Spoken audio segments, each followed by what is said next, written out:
Oh, hey, you caught me monitoring today on 200 Hi-Fi, the Sennheiser HD280 Pro. That's not how you say it? All right. The Studebaker HD280. No, still no. All right. Today on 200 Hi-Fi, the Sennheiser HD280 Pros. Can they keep the truth in and the noise out? Stay tuned and find out.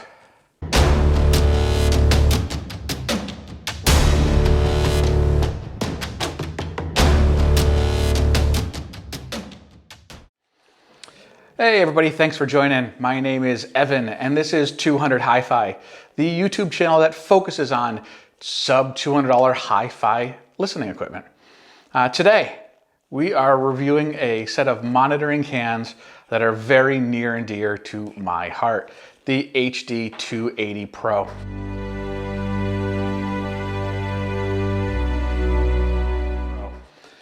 These were the first real headphones I ever owned. Back in the day when I was a young budding audiophile, I thought accurate meant better. That monitor headphones, because they're more accurate and flat, are better headphones. That's what you want to strive for. Oh, the young audiophiles. Did you guys hear that new Acoustimass? It's amazing. Little did I know at the time that there were plenty of headphones that were fun to listen to, or that were bassy and bass was fun, or that were very bright and made certain kinds of music sound amazing. But when you're monitoring, that's not what you're looking for. You really, really want a pair of headphones that are accurate. And these are those. So let's dig in. What makes for a good monitor set of headphones? Really great question. The first thing you're going to need is accuracy, without a doubt. And these headphones are very accurate. They're not bassy, they're not bright, they're not forward in the mid-range. They're nice and flat, from about 20 hertz to 12,000 hertz. Above 12,000 hertz, they get a little bit squiggly. There's not a ton up there. Your ears aren't especially sensitive up there. I don't think it's a big deal, especially for the price of these headphones. They also need to do a great job of blocking out sound. And these are good for about 32 dB of attenuation. So really, really keeping Tom's mom in the background and letting you focus in on the monitoring and mixing that you're trying to do. And last, they need to be comfortable. And these headphones are certainly that. So let's run through these a little bit and dig into the details. So the highs are accurate and detailed for certain. They sound solid. They sound relatively detailed. They're certainly not, among the best of the best out there. They are $99 closed back dynamic driver headphones. So you can't expect the same kind of brights that you'd expect out of a planar or something like that.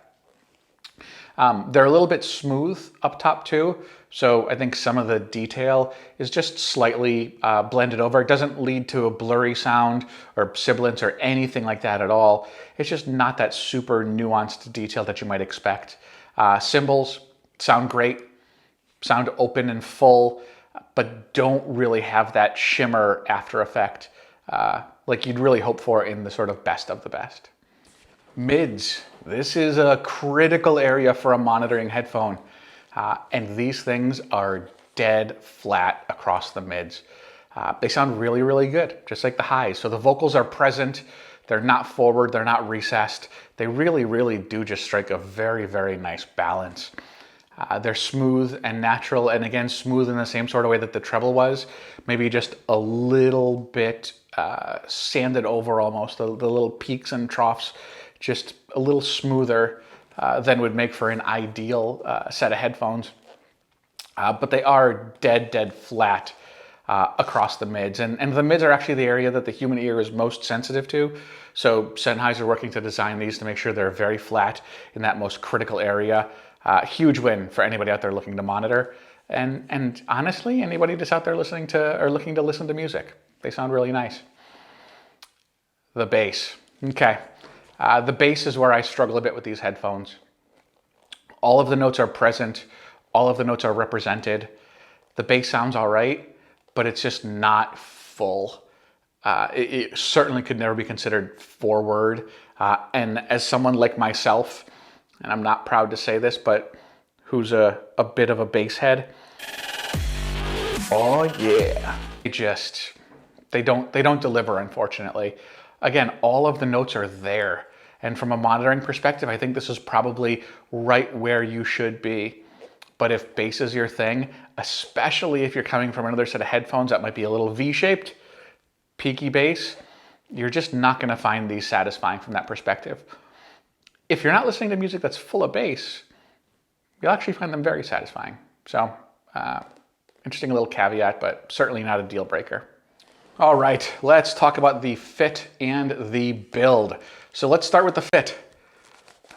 You'll notice they are pretty stretched out on my head, but I have an absolutely giant head. I've been ruining turtlenecks since I was about 5 years old. This hat is actually made for horses. I can't wear things made for humans. But if you have a head that is appropriately sized for a human body, you're not gonna have a problem with these at all. The padding on them is a little bit odd looking. It looks actually and feels like, you know, the plastic grocery bags that have been banned because they kill sea lions and dolphins. If you had one of those bags but it was black, that's what the padding looks like on the headband as well as on the ear cups. But truth be told, they're comfortable. They get a little hot after a couple of hours of wear. I found the area around my ear a little bit warm, a little bit sweaty, but certainly not a deal breaker, but something to be aware of. You can absolutely keep these things on your head for a couple of hours, both from a clamping force perspective and a heat perspective, and still be comfortable while you're mixing music. So good from that perspective for sure. They feel solid from a build quality perspective. They're all plastic. I don't know if there's anything on here that isn't plastic. I'd be surprised to find out that any of this stuff can actually be found in nature. But like I mentioned earlier, my first real pair of headphones were HD280s, and I mercilessly, and they held up. And I fully expect these to hold up too.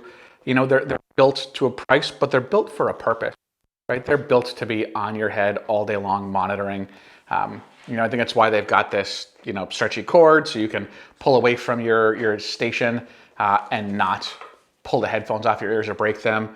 They have this threaded 3.5 millimeter adapter. Again, keep things secure. Very, very clearly built for the professional.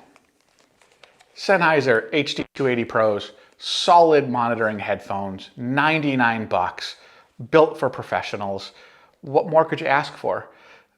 I guess you could ask for some brighter highs and some deeper bass. Maybe a bit of a peak in the mids where vocals, no. These are not for pleasure. This is not for fun. This is for monitoring. And if you want to use them for monitoring, you're gonna absolutely love them. If you want to listen to them for pleasure, you're gonna have to listen for a little while to really start to enjoy them. But listen for long enough and you'll forget what V-shaped frequency responses sound like, and you'll actually begin to enjoy them. I did. I am Evan. This has been 280 Hi-Fi. Don't forget to click the bell, like the video, share it on Instabook and Twitter Face. Thanks, guys. Have a great night.